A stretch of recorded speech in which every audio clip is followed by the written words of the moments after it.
Today I fucked up by power washing half my neighbor's driveway and then just finishing it. This happened on Sunday and I'm still kind of hoping they didn't notice, even though I know they definitely did. I recently bought a power washer, something I've been meaning to do for a while. I finally pulled the trigger after saving a bit of money earlier this year, and figured I'd knock out a bunch of outdoor cleanup projects around the house. Our driveway had years of grime built up, and I'd been watching those oddly satisfying cleaning videos online, so I was excited. I started with the front walkway and then moved to the driveway. About halfway through, I noticed that the grime line on our side basically met the neighbor's side in the middle. Their driveway is connected to ours, townhouse-style setup, and was in even worse shape. I figured I'd just do a few extra passes to even things out.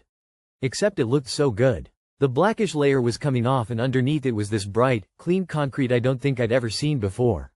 Next thing I know, I'm fully over the property line, power washing their whole half. I didn't even mean to, it just felt too satisfying to stop. By the time I was done, both sides looked amazing, and I realized I had no idea how they'd feel about it. I didn't ask, and they weren't home, so now I'm waiting for an awkward conversation if they noticed. No one said anything yet, but I'm half expecting a thank you, or a passive-aggressive comment about boundaries. Too long did not read. Got too into power washing, ended up cleaning my neighbor's driveway too without asking. Felt great, now feel weird. The biggest danger of pressure washers is knowing when to draw the line. Literally and figuratively. First it's the car, then the steps, the driveway, the street gutters, the footpath, neighbor's driveway, their footpath. Next thing you know you're at the hardware store looking for a 80 male hose because you can't quite reach those last 2 male of footpath 2 streets back and it's keeping you awake at night. This is such a wholesome foo. Better to contact them proactively, it will make things less weird.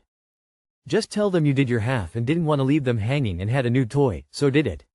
Why would they not appreciate you power washing their driveway for free? This is not a foo, it's being a good neighbor. They probably won't mind, just don't ask they for any payment and it's likely not that weird winking face. Found the Canadian open mouth smile.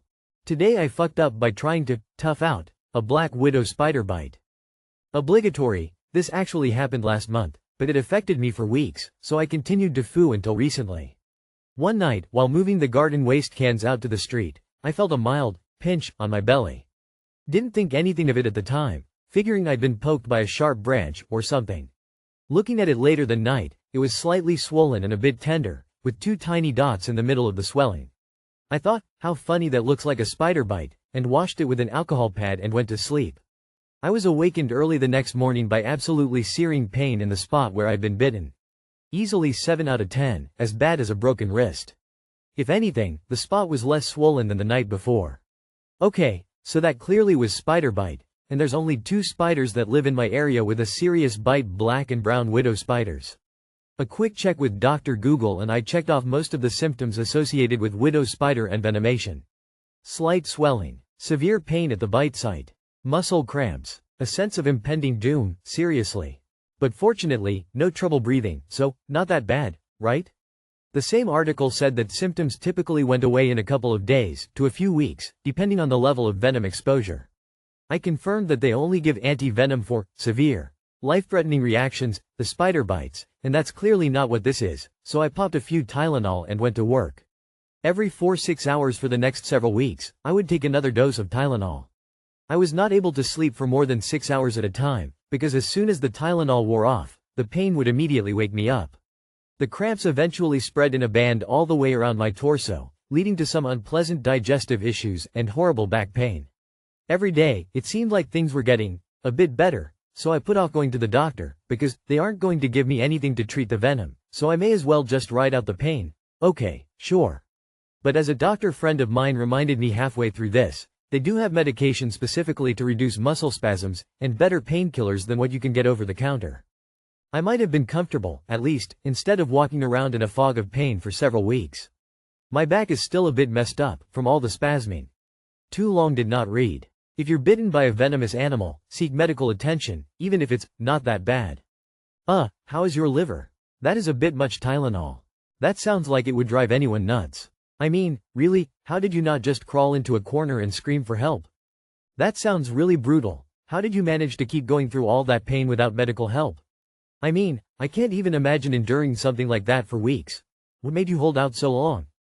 I had a friend get bit by a black widow on a camping trip, right after he ate mescaline. Spent the trip in the ER. When I was bitten by a black widow spider I had muscle cramps in that leg, gastrointestinal cramping, emptying really lol, and heavy sweats. Then I was fine the next day by the time I went to the doctor. Sounds like I got off easy. The doctor's advice was, don't get bitten again, but if you do, go to the hospital. I wasn't making good choices because I was already recreationally drunk, so all I did was catch the spider and try to sleep it off like an idiot. I brought the dead spider with me in a plastic bag. She said, that is gross, and that she didn't need to see it to believe me. Long story short, some of us don't always make good choices. Today I fucked up solidarity. Tell me you're from a country without universal healthcare without naming the country upside down face. Today I fucked up, I might get fired. I'm in a corporate meeting, and a company-wide question was asked. My dumbass responded with, yo mama. It just happened and I swear I didn't mean to fucking say it. They were asking about projected percentages and our solutions to overcome negative variance that we are currently facing. When it came to me, I didn't realize that my mic was on before that, so I just said, yo mama, as a kicker before I would unmute and share a real answer. When I heard my response echo in the background, I fucking froze. I was thinking, shit, fuck. I'm fired, I'm so fucking fired. Meanwhile my manager is just laughing her ass off at me, almost rolling because she's never in her 25 years heard anyone respond that way. The silence, the fucking silence. I might be screwed guys. Too long did not read. I yelled, yo mama, in a corporate meeting today. I think you're fine. If you have a decent relationship with your manager just talk to them. Explain it's just a stupid thing you do before you unmute to break the tensions. Everyone has their method to the madness, this is yours. If you do it respectfully you'll be fine. Managers laughing is usually a good sign you'll be okay. I once went to log into a game I play during meetings. And as I type my password and hit enter, nothing happens. I look over at my team's chat with everyone in the meeting. I love poo $y420, typed right into the chat for everyone to see. If that didn't get me fired, you should be square. At most that'll be a warning. Unless you've got several warnings or write-ups and on your final written warning you'll be fine. This is up there with the guy who tried to throw a too rare steak out of a closed window. You're fine, but you're going to catch a little grief just to uphold appearances. I doubt you'd get fired, maybe a slap on the wrist at most if it was a really professional setting or if it upset someone. Honestly, most people were probably just shocked and may have found it kinda funny. Today I fucked up by trying to treat myself and ending up looking like an idiot at the mechanic. This happened yesterday and I still want to crawl into a hole. I've been grinding at work for months, barely taking any days off, eating instant noodles like a champion. Recently I had a little bit of unexpected extra money come in, long story, but I somehow ended up with an extra $2,000 from a win on Jackpot City, and I decided, hey, maybe it's time to finally stop living like a raccoon and fix that rattling noise my ancient car does now for past few months. I book an appointment at this super legit auto shop. I'm feeling proud, like a responsible adult for once. I even washed the car beforehand so I wouldn't look like a total gremlin. Anyway, I get there, explain what's wrong, some weird rattling noise, classic, and the guy nods like he's seen it all. Says he'll take a look and I can chill in the waiting room. I sit there scrolling up and down on my phone, minding my business, until about 20 minutes later I hear them call me up. The guy is trying so hard not to laugh. Apparently, the rattling was just a can of Coke that somehow got jammed deep into one of the back panels of my car. Probably from when I moved apartments 8 months ago and literally threw everything into the backseat without looking. The fix? They yanked it out in like 3 minutes. No charge. Zero. I was embarrassed AF. Moral of the story. Maybe I'm not ready for wealth yet. Maybe I need to work on basic object permanence first. Too long did not read.